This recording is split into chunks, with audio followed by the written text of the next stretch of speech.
at this point, before I do my other edges, I'm actually going to take my file and I'm going to just get these flat and flush with the top face surface.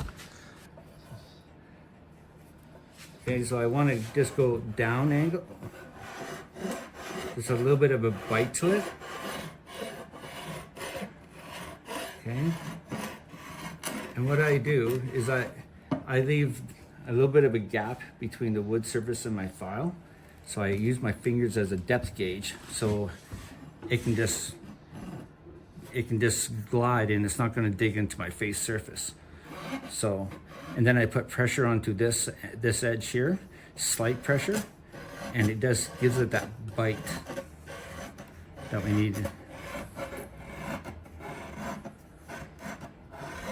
And then notice I'm using the teeth edged on my file, and so it's making it cut right into it. Okay, so it just comes off like a little string. I'm just going to do the back side quickly.